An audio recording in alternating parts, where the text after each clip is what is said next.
chastens you. In the wilderness, God made a way for Israel in so many ways. And I'll highlight 3 of them in the passage. The first way that God made for Israel in the wilderness was by giving them manna. He gave them a daily provision. In the wilderness, everything is dry. Israel could not cultivate in the wilderness. They couldn't be productive because it was a migratory, a nomadic lifestyle. They were moving from place to place.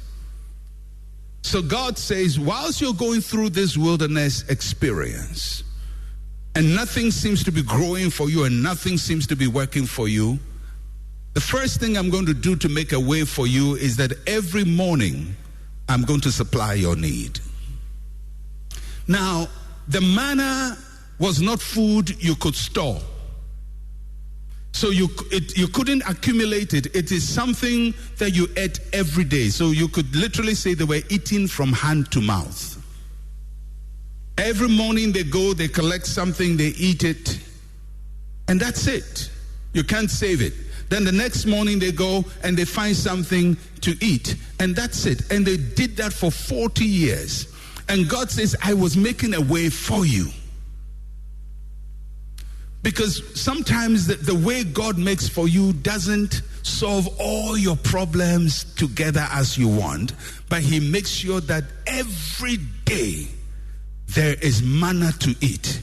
Every day there is something to have. The children of Israel got fed up with that and murmured.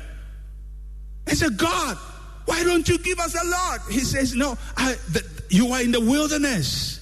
Nothing is growing for you. Nothing seems to work for you. But my covenant with you is that every morning I will provide for you. Sometimes all you experience in God making a way for you in the wilderness is a daily provision. You don't get 2 days, you don't get 3 days, you don't get 1 week supply, you just get daily supply. But He never fails to provide for you on a daily basis. It is God's way of keeping you in the desert, keeping you in the wilderness. And sometimes you come to a phase in your life that all you have is daily manna. God never gives you enough for you to feel at peace, at rest, to say, okay, I have enough for next week. You never can say that. And He says to Israel, the reason I did that is for you to know that man shall not live by bread alone, but by every word that comes out of the mouth of God. In other words, I want you to trust my word on a daily basis. And every morning when you get up, I will make sure that there is a way in the wilderness for you. You will not fall dead in this wilderness. Your bones will not dry in this wilderness. You're going to survive the wilderness. And my way of survival in the wilderness is to supply manna for you. It's a tiny road. It's not a highway. It's a pathway. But if you can look at your life and say, I have been in the wilderness, but every morning God gives me manna, then I'm here to tell you, God is making a way for you. He's making a way for you in the wilderness. He will bring you out. But whilst you're in the wilderness, He makes a way for you. He gives them daily manna. And the second thing God says that He did for them in the wilderness is that their garments never wore out. Daily covering. Israel did not go naked. Although most of them had only one set of clothes. And if you would think of it, they left Egypt as slaves. If you were a slave, your garments would be slave garments. I don't think they were anything fanciful. So the garment they left Egypt with, they wore it throughout the wilderness. And God says, I sustain the fabric so it will not fall apart. because I will not let you go naked in the wilderness. I will feed you and I will clothe you. Although what you have is not enough, you will not become naked. You will not be put to shame. You will not become a disgrace. I will clothe you. It is God making a way for you. One set of clothes. And God says, watch, can you remember? For 40 years, you wore the same garment and it didn't get tattered.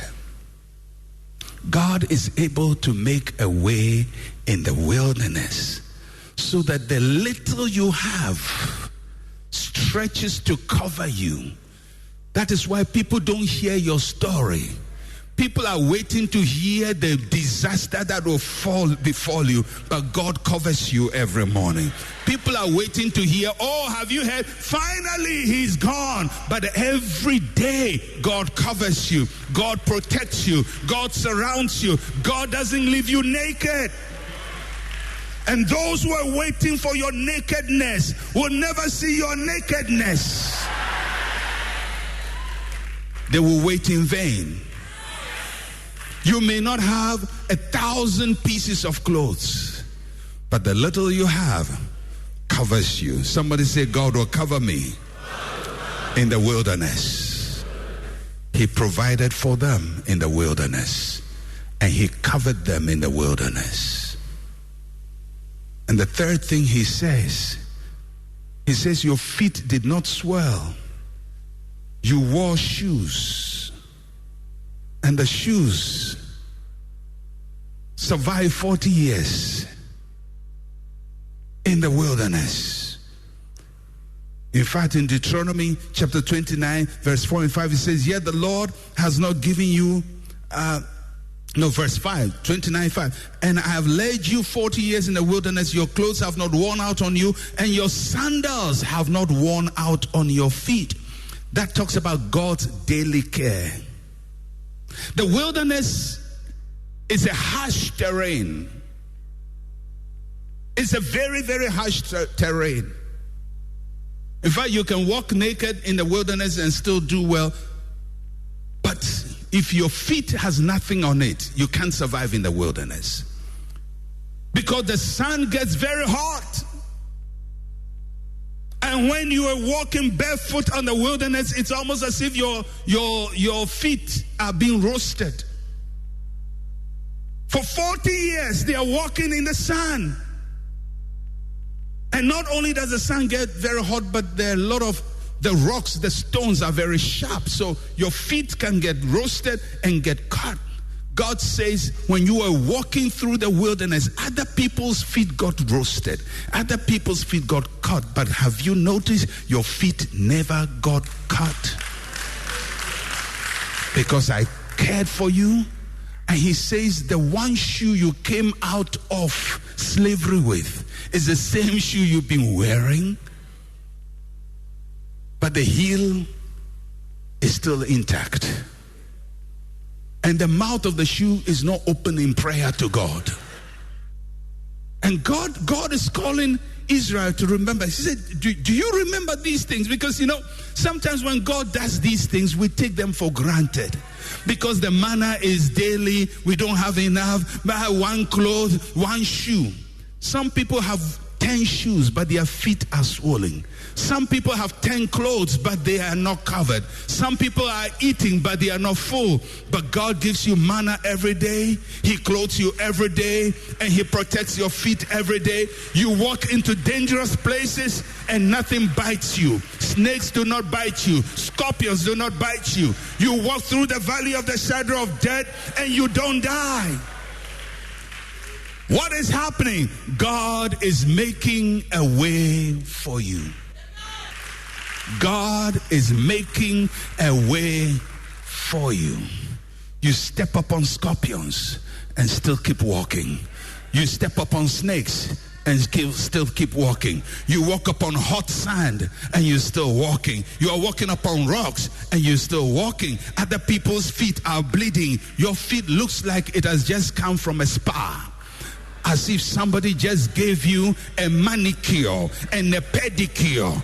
in the desert, because Jehovah Almighty says, I protected your feet, I gave you clothing, and I gave you food to eat in the wilderness. I came here to tell somebody, you may be going through a wilderness, but God will feed you every day. He will cover you. He will care for you. You will not be naked. Your feet will not get swollen. God will see you through. There is coming a time when you step out of the wilderness. But before you step out of the wilderness, God provides for you. When God makes a way for you, sometimes it is a way of abundance. But sometimes it's just a way of preservation. He just makes a way to preserve you, to protect you, to deliver you, and just to keep you safe. And then another time he makes a highway for you, and abundance flows.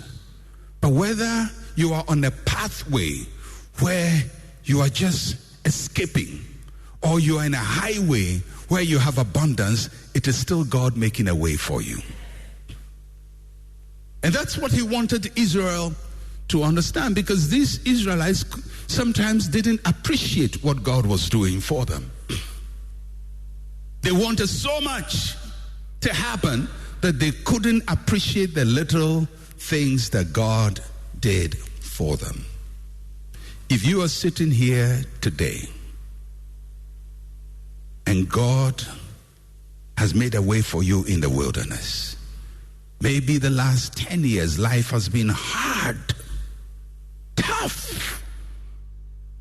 Your whole life is misery, 15 years, and you're going through one trouble after the other, and it just doesn't seem to cease. But you're still here, and God has given you manna, and God has clothed you, and God has cared for your feet. People who were better off are not alive today. People who laughed at you are not here to continue their laughter.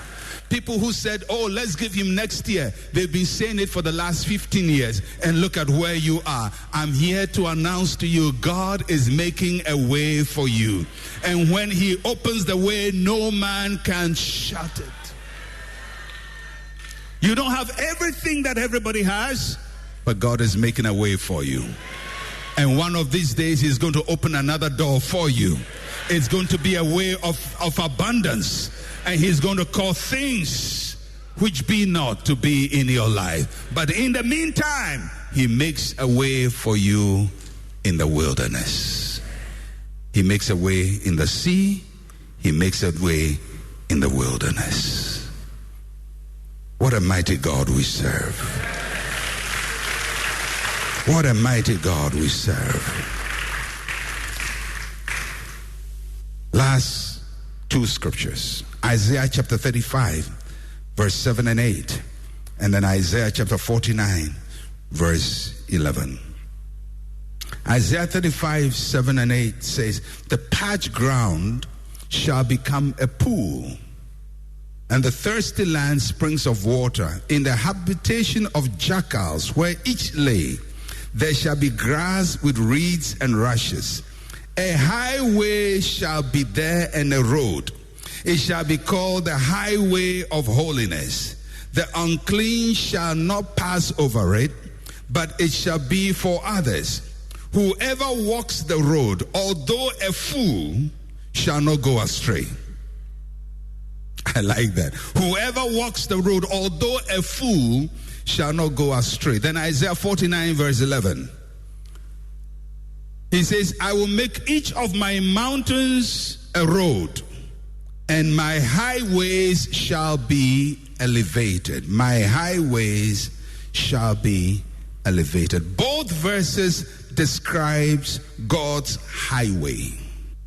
A highway is generally like what we will call motorway, although ours has become neighborhood road. But, If you go to some countries, they have the Autobahn, or they have the interstate highways, or they have some roads that have large volumes of traffic.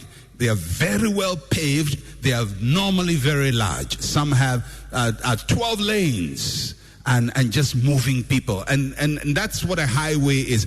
God sometimes opens a way and it's a path, but there are times he opens a way and it's a highway. And when God opens a highway for you, what happens there is very, very different from when he opens a path for you in the wilderness. I came here to announce to somebody, God is about to open a highway for you. 3 things the passages say about God's highway. First, it's a way of holiness. It's a way of holiness. God's way is not sinful. It's not evil. Though we may not be holy ourselves, but when we walk in that way, our ways are holy. Not by your own work, but by the path, the way that he opens for you. It's a way of holiness. The second thing you note about God's highway is that it does not lead astray. It does not lead us in the wrong way. I like how the passage puts it. It says, whoever walks the road, although a fool, shall not go astray. When God makes a highway for you, it makes you wise. Even when we are foolish by ourselves, once we follow that way that God has set for us, we seem wise. People will look at you and think you are the greatest strategist ever. You are the greatest statistician, because they will look at the highway you are on and think, wow, what a master plan. But you know, it wasn't a master plan. It's just the master planner who opened the highway for you. You are just a foolish person following the highway of the Lord. And the Bible says, although you are a fool, but when you walk in God's highway, you'll be considered wise. And you will not go astray. You are a bumbling person. Everybody says, oh, he can't make up his mind. Oh, he can't make a decision. He's always making mistakes. But when you get into God's highway, even the fool does not lose his way.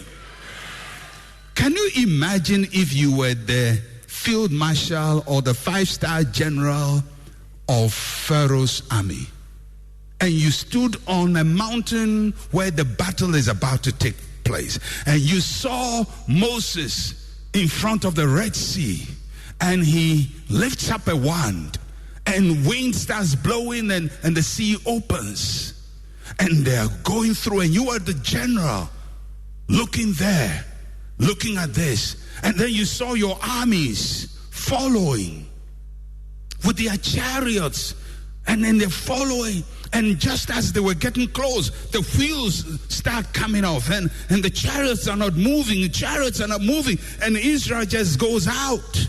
And Moses gets out of the water, lifts up his hand, and the waters flood your armies. If you were there, you would say, wow, Moses is a strategist. What a strategy. What a plan. Moses was just a foolish person following the highway of the Lord. But when you follow the highway of the Lord, although you are foolish, people look at you and say, wow, what a plan, what a style, what a tactics. It's not your strategy, my friend. It's not your tactics, my friend. It is the highway of the Lord. May God make a highway for you. People will look at you and think, oh, he planned it all. He knew exactly what was going to happen. You know, you didn't know anything. You had no clue what to do. God just opened the way. You were even afraid of taking the step, and you just walked on. If that general had heard the conversation between Israel and Moses, he would have known these people were not smart. Because just before the water opened, they were criticizing Moses and criticizing God Jehovah. And they're saying, you should have left us in Egypt to die. Why are you bringing us? Now when they go through, anybody looking on says, what a smart group. What a tactical group. These people are smart. These Israelis know how to plan. They know how to strategize. But we know the truth, because their conversation was written for us. And we know that they were not wise. They were foolish. But when God opens the highway, even when the fool walks upon the highway, they will not lose their way. They will not go astray. If God opens the door for you, people look at you and think you are the smartest thing that ever happened to the planet Earth. You are the only one who is humble enough to know, I just walked the highway of the Lord. I'm here to announce to somebody, when God opens a way for you, just be bold and walk in it. Just be bold and walk in it. It will look like a big strategy in the end, but just open your heart and follow God. It may not even make sense, but just obey the Lord. The highway of the Lord will not lead us astray. Last thing, and then I close. The highway of the Lord is a place of elevation. God's way is always higher than our way. But not only is his way higher than our way, his way will take us higher. His way will promote you. His way will elevate you. His way will make people look at you as some extraordinary person. You know, in my own life, there are many things that people look at me and say, wow, Otabil is wise. Wow, this guy thought about this years ago. And I say, yeah, I did. But I didn't. I just have to encourage them to know that I'm smart. But before God, when I pray, I don't say, God, you see how smart I was. I say, God, look what you have done. I had no idea this thing was going this way. I didn't even know what I was doing. But look what the Lord has done. Look what the Lord has done. When God opens a highway for you, even in your foolishness, you don't go astray. Even in your foolishness, he lifts you up. Even in your foolishness, he elevates you. Others may see your wisdom, but don't see that wisdom. You see God's wisdom. You see God's favor. You see God's grace. All that you see is that you were one foolish man, one foolish woman who just obeyed the wisdom of God and walked in his highway. I came here very strongly this morning to announce to somebody, God is making a way for you. I said, God is making a way for you. I don't know how long you've been in Egypt. I don't know how long you've been in bondage. But today, God is making a way for you. You are going through the Red Sea. You are crossing over. And the people who kept you bound will try to follow, and God will swallow them up. I came to announce to somebody, God is taking you out of bondage. I came to announce to somebody, God is taking you out of the wilderness. You've been in the wilderness for a long time. Nothing is working. Nothing seems to work. You are living hand to mouth. God gives you manna. He clothes you. He gives you shoe, but nothing else. No property, no inheritance, nothing big is happening your way. And you've been in the wilderness for a long time, but you are crossing the Jordan today. God is making a way for you through the Jordan to come into your inheritance and into your promised land.